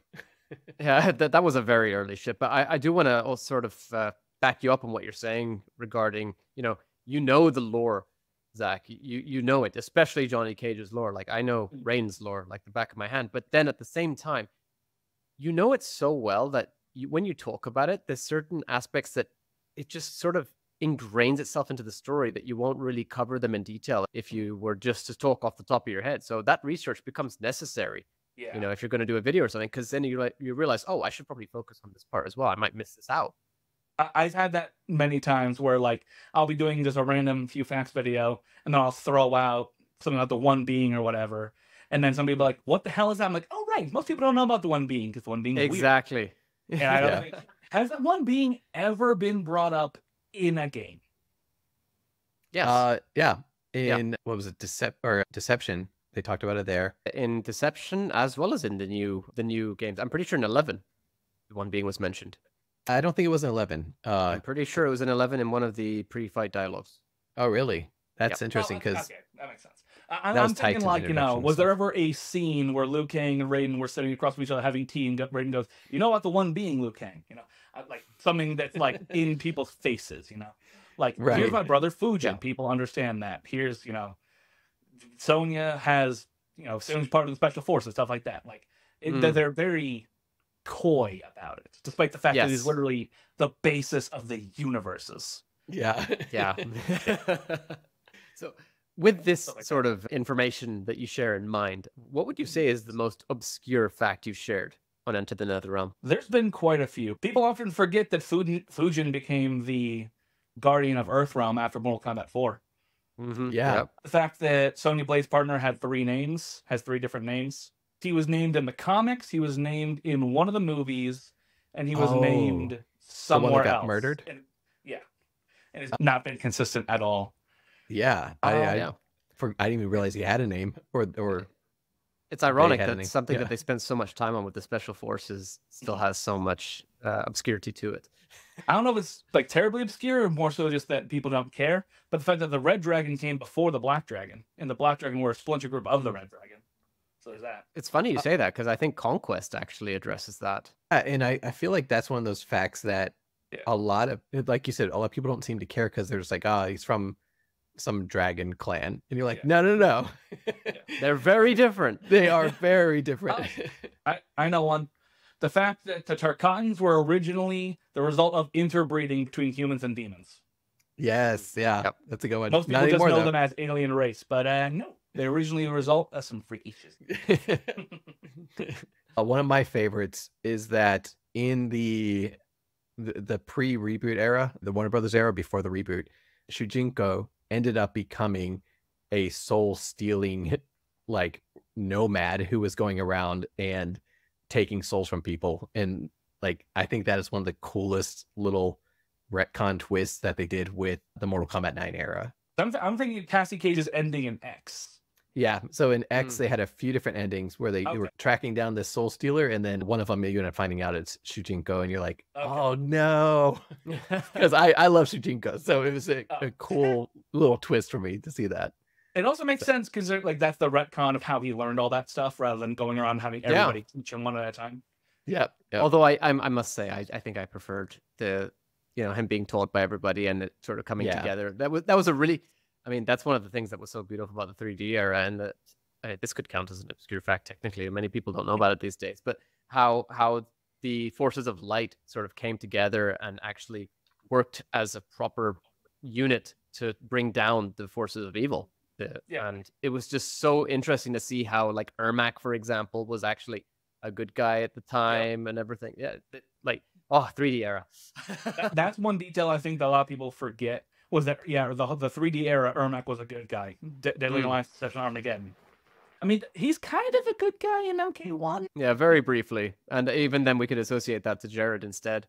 But then you listen to intro dialogues between Ermac and a bunch of other people. He's not like, "Grr, I'm evil. I'm going to kill you and steal your soul." A lot of it is like, "I don't know what's going on, but I'm not going to let you beat me up." Like a lot of it's more. He's more innocent than he is like good or evil. He's like the senile grandpa who's kind of walking around like, "Oh, are we fighting? What's happening?" Exactly, kind of like that. So, Zach, before we let you go, can you tell us what, out of all the Mortal Kombat games, I mean, like you mentioned, you've played since you were 5 years old, which is awesome. I love that. What has been your favorite finisher move? Favorite fatality in all of Mortal Kombat history? My brain immediately goes to the Johnny Cage Ferrari just because it's the newest one, you know? Yeah. The Baraka Feast is really, really good, though. And I'm going Mortal Kombat 1 heavy here. The Baraka feeding his kids, that one is really good. You said Mortal Kombat 1, and I did that thing where I was like, okay, which Mortal Kombat 1? 92 did not have that. At this point, I spelled Mortal Kombat original and Mortal Kombat 1992. Yeah. Yeah. Oh, you mean he's talking about Mortal Kombat 2009, right? Mortal Kombat 9, I mean 2011. Is that Mortal Kombat 1? 100%. Yeah. It's just so many different options. I think those are two really good choices of fatalities for sure. Thank you. And Yep. Honorable mention to Johnny Cage's. The award goes to from MK9. Oh, that Because one it's was so pretty good. simple, but it's so perfectly Johnny, you know? Yeah. Yeah. And I think that's something they did perfectly in Mortal Kombat 9. I don't think they've done fatalities as well as they have in Mortal Kombat 9. They were just long and short enough to hit that sweet spot of, oh, this is brutal and it's quick and it's a finisher. That's it. It's done. Yeah. You know? Yeah. They kind of did what they did with Mortal Kombat 4. Because if you notice, all the fatalities in Mortal Kombat 4 were just the 2D era ones, but in 3D. Yeah. So a lot of Mortal Kombat 9 fatalities were just the 3D era ones, but with this really good gore tech. Mm. And I mean, Yeah.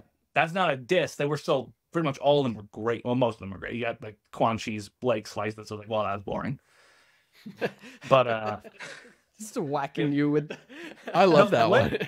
Quan Chi's leg is amazing. It is amazing for sure. Quan Chi got a 10 out of 10 and a 1 out of 10 in the same game. It was crazy. You don't Well, tell me you're calling that neck. The neck pull is that Come the on, other one that's a referred to? 20 out of 10.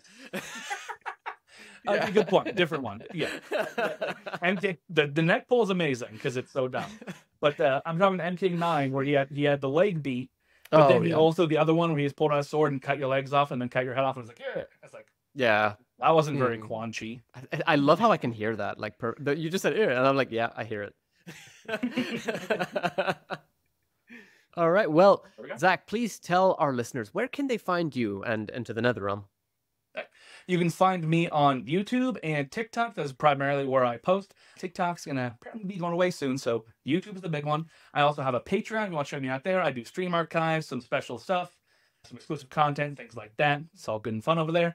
But yeah, big thing is enter the Netherrealm pretty much wherever you hear it, or ETN for short. I'm pretty Thank sure you. all Mortal Kombat fans can spell Netherrealm. So I would certainly hope so. Oh, actually, are you spelling it with one R or two? Because I've seen it spelled both in the actual games. two. Yeah, but It is some of the- Netherrealm. Netherrealm, exactly. I think it was a Mortal Kombat Deception. They used one R on some of the They might have, yeah. yeah. Okay. Zach, thank you so much. Everybody, be sure to You're check very out Enter the Netherrealm. You can find them, like you said, everywhere. Just Enter the Netherrealm. Thanks, Zach. Thank you very much, Zach, for joining us. You're very welcome. Yanni, Phantom, thank you very much for having me on today. It's been fun. With that, Yanni, who do we have next? Oh, are we live? Oh no! It's gonna devolve immediately, but let's go. Stay on track. I won't let it. Professional. I'll keep them in line. And please welcome our next combatants, the Force Snake, True Underdog, and Sonic Ha XD of the Kombat Kings with an S, not a Z. Yeah. Hello. Hello, everybody. Very nice Howdy. to see you two. Very nice Hey, to see you guys. too. Welcome back, guys. Tell us a little bit about your show. Like, how and when did it begin? Why did you guys decide to make Kombat Kings, which honestly is probably one of the most chaotic podcasts, but I love it. Appreciate the compliment like that. Who wants to explain the origins? Because we have three of us here. I'm kind of. You see, it started off, I was just a man with a dream of world domination, and I had to grow my channel. But in order to do that, I had to have, new viewers. So I thought I would just kind of steal them from existing audiences. And I was like, Sonic is new enough to the scene. He's ignorant of my sins and easy enough to manipulate because he's younger. I'll take him. And then I found Force Snake, and I was like, he doesn't seem like he has any friends. We'll grab him too. Wow. And that's how it began. But then soon after, Sonic destroyed my dreams because he just ruined the whole show by taking huge breaks and just not being a good lolcow in general. 1 week And- break. Why are we still bringing this so up? so We've been selfish. consistent for Wa- like years, but just once 1 it- week. Wants to is like take Ross and time away Rachel right to now. wants It's to take time because- away to make his Did own you make a Friends videos. How reference, you fucking selfish! boomer. Anyway, Putting his own content above the group. Despicable. So yes, despicable me. So the true origins, at least from what I recall back in the day, we used to already like collab like a lot of times randomly. Like Snake would get us onto his channel. I try to get some of you guys onto my channel and stuff. So that's how we kind of like knew each other in the beginning. But then just kind of like True Underdog has been throwing like, we should do a podcast. We should do a podcast. We should do a podcast like every month or so. And then little hints. yeah, just trying his best to hint at us. And the biggest issue that we ran into was essentially like, if we do a podcast, who's editing it? And that's the biggest like reason we never did it like earlier for like a lot of months. Eventually, I just came on like, okay, I'll do it. And so with that, True Underdog is the one who really started it, like motivated us to do the podcast. But you know, I'm the person who put my foot on the pedal essentially to like start the car basically for our Kombat Kings podcast in a way. Ironic because I don't know if he can drive or not. I can. I've got my license like years ago. Okay, come on. Oh, never mind. Sorry. Yes, Just I being have. I rude. can drive. I'm Just so you know, behind the scenes, bully. Phantom and I are writing to each other saying how we're already crying. Yeah.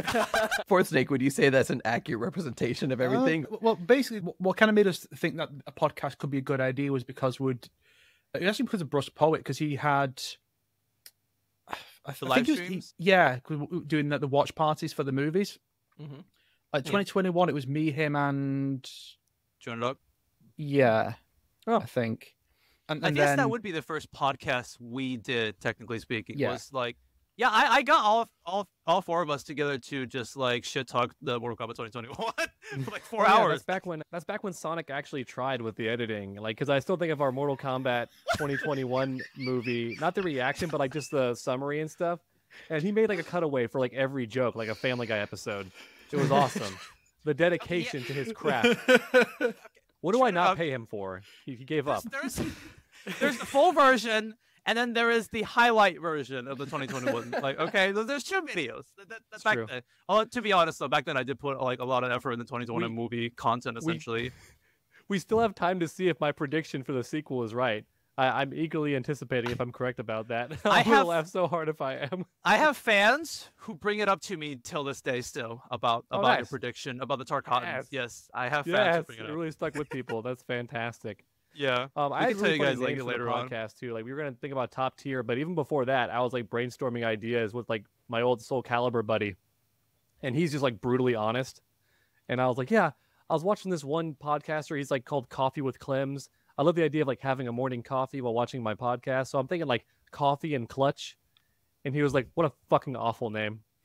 That is garbage. And I'm like, oh. I had like, I like working in Photoshop like already like with a logo, and I just like delete it. I'm like, okay, apparently it's that bad. Oh, that's a very funny origin story. Kombat Kings was never established, even when we were recording like our first episode. No, our episode 0. We had an episode 0 that we never released, and then we did the first episode, and the topic was literally, so what are we gonna call our podcast? So that's literally our topic. And we just kept brainstorming names, and eventually we landed with like 4 for our fans to like vote on, and then Kombat Kings was the winner. Oh, I remember that poll. Yeah. We're just one dangerous letter away from something evil. The abbreviation. Oh, true. that's for shorts when we start posting short clips. That'll be Kombat Kings Quickies. Clips. Oh, I thought it'd be Kombat Kings Clips, but spelled with a K. But that's spelled with a C, just because you can't. Quickies are what I do before the podcast recording. Camera off. Yanni, this is a mistake. Like, what would you say that the podcast would focuses on in terms of topics? Do you just generally go with an all-round Mortal Kombat discussion, or is there something specific you'd like to try and tailor the discussion towards? Well, it tends to be about whatever's current going on with MK. And I've also been doing Onslaught updates, like what's new with MK Onslaught, the story stuff. That seems to be over now, so that segment is dead in the water. Thank you very much, Netherrealm. So glad you found the one thing in MK I still enjoyed, and just... To be fair, at least it had an end. Mobile games tend to go on for ages and ages, just milking it and then losing quality over time. Milk. It went on for half a year. Oh. Milk. Yeah, at least it didn't end with like, oh yeah, Shinnok has his power and now he's mind controlled everyone. Now what? And then it just ends. Like, at least Raiden came in and just destroyed him. So we got a conclusion there at least. But yeah, it's just whatever's currently topical. We've done like watch parties for the last 2 Legends films, Snowblind and Cage Match. going back to our roots with those, having a lot of fun just watching them for the first time and realize it. That probably influenced why we enjoyed those two so much especially compared to the previous one, the one we do not name. We had a lot of fun with it because it's just us just watching it, shooting the shit, and it was a great time for all. So if they do any more Legends films, we'll do the same with those. We'll probably do the same with 2021 too, which 2021 too. Could you have made that any more complicated of a movie name? See, I think if they'd released the film a year earlier and gotten the sequel out 2 years later, it would have been 2020 and 2022, which came out in 2022. Yep. It would have been perfect, but no, they had to go and ruin it. They're not SNK. They can't do they're not that impressive with KOF series. Are you referring to Destiny? Oh God, KOF Destiny. Yeah, KOF Destiny, a little 3D like series made it. Is that what we're talking about or no? What I do find a tad bit funny is like we even though we are called Kombat Kings and we don't we answer mainly that. It's do fine. Fuck you. Anyway, we do try to talk about Mortal Kombat stuff and whatnot. Because you asked the question to Snake, I was expecting him to be like, "Oh no, we try our best not to talk about Mortal Kombat." I was thinking the exact same thing. I was like, when Yanni said, "What do you focus on?" I was thinking, "What do they focus on? What top do they focus?" I mean, the latest episode that we just recorded, Sonic spent like half an hour talking about his dog shit content. So you know, what the fuck. It's actually, I mean, it's amazing content, but he did really have fun just talking about it, and I didn't have like the heart to stop him. I'm like, I guess it's just going to be like 50 minutes of Sonic stuff. I had so much behind the scenes things I wanted to share. Unbelievable. Luckily, Sonic is the one who edits everything. So yeah, so true, it's all going to be. I mean, won't be surprised if that's all that makes it into the final edit. Just my that and his rants about the reptile season. Homelander gone, Onslaught gone. Anything else stuff about Dog's comic gone. It's just what Sonic wants to see. That makes it in. Everything else is gone. Like 3 hours worth of content just stripped out, thrown to the ether, and it's like, yep, that's all we're getting.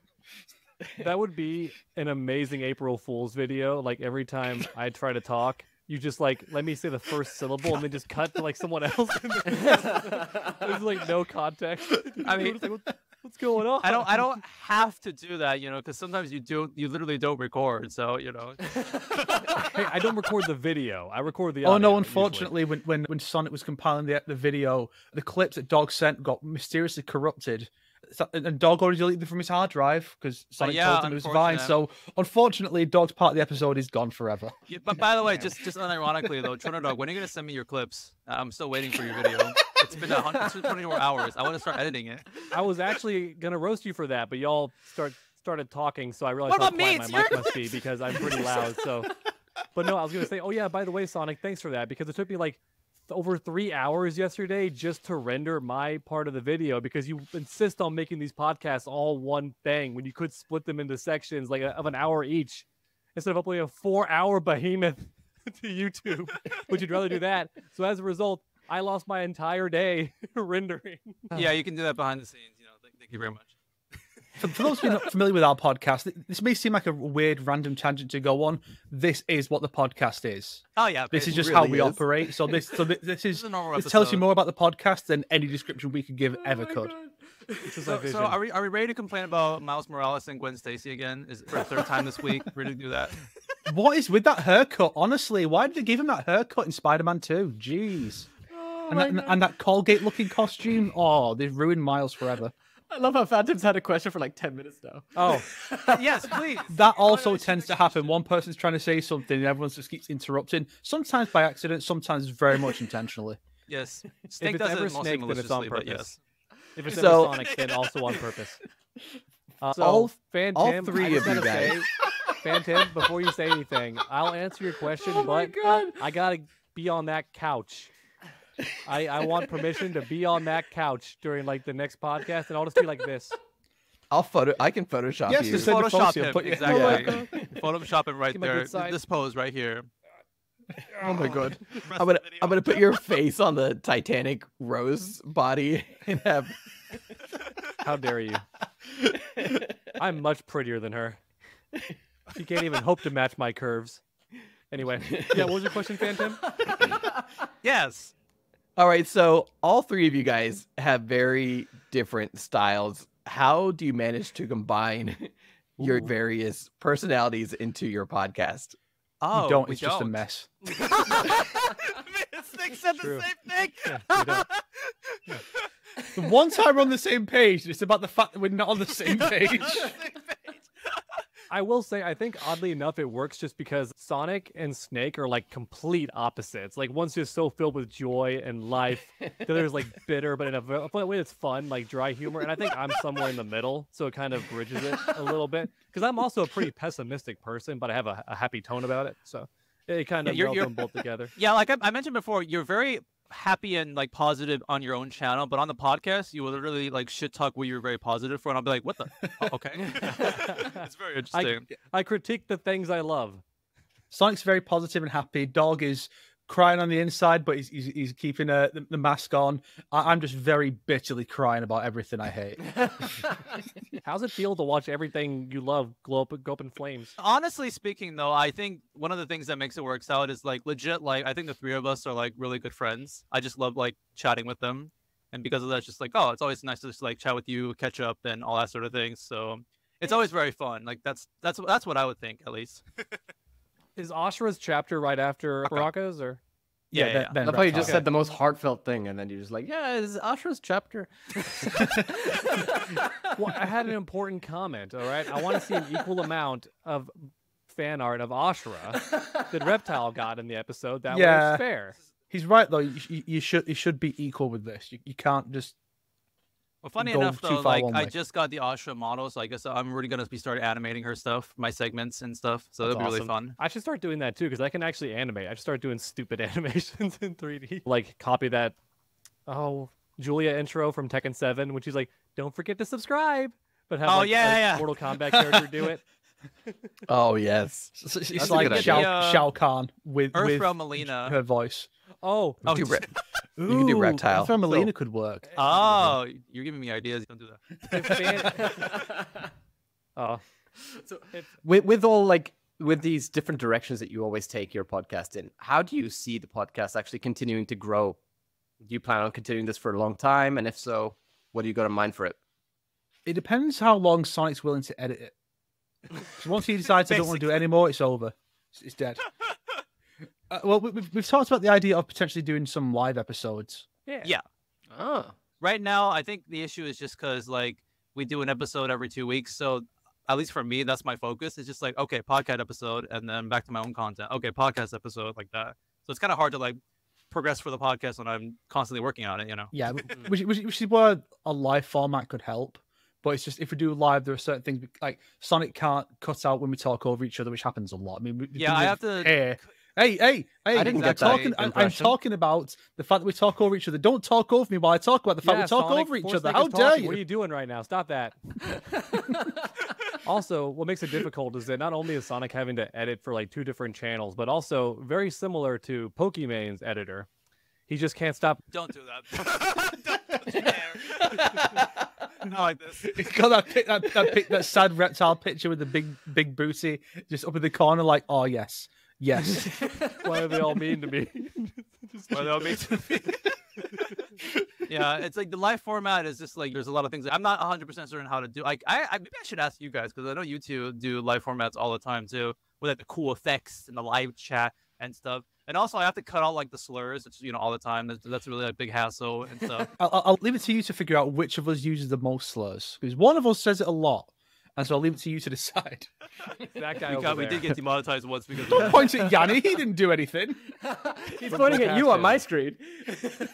Imagine my finger just comes into like Force Snake's box somehow. I'm just like pointing at Oriani from my screen too, yeah. Basically. Well, there we go. Yeah, dude, keep doing. Yeah. Oh, that's cool. Good thinking, Snake. Smart fella.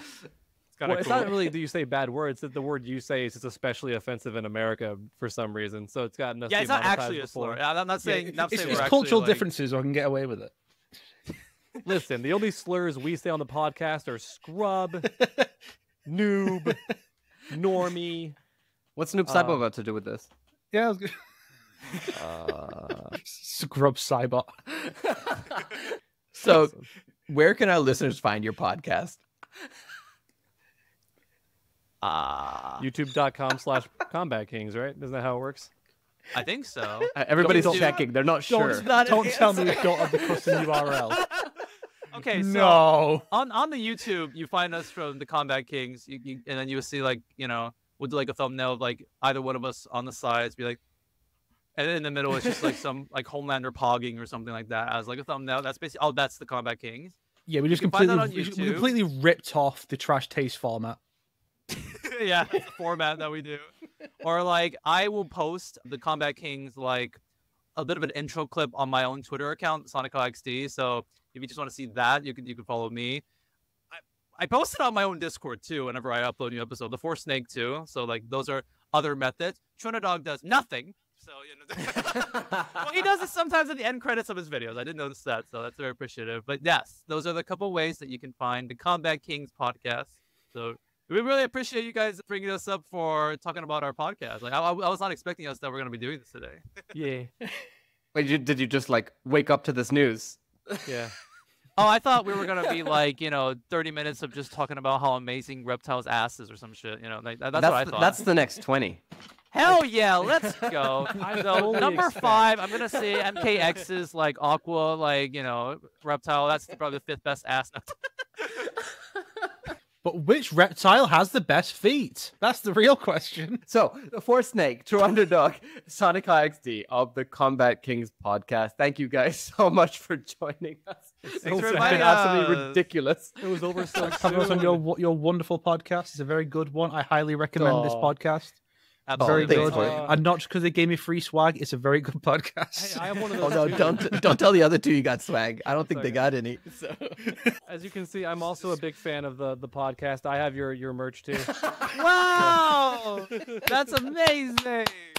Woo! Guys, no, we thank had you new merch, so much. Phantom. You didn't tell me. I didn't know either. Wait. I got one more thing to show. Actually, watch.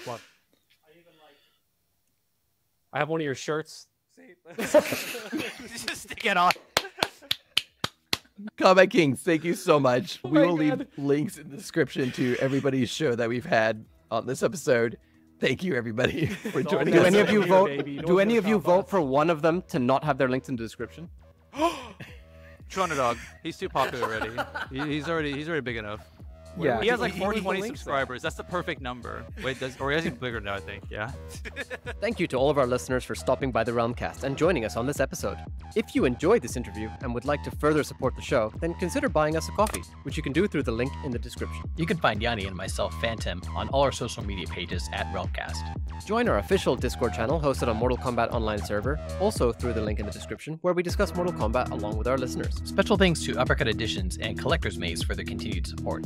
The Realmcast is the official podcast of Mortal Kombat Online. Catch up on all episodes of the Realmcast or join us on our live show, The Soul Stream, on YouTube, Facebook, iTunes, Spotify, MortalKombatOnline.com, or Realmcast.com.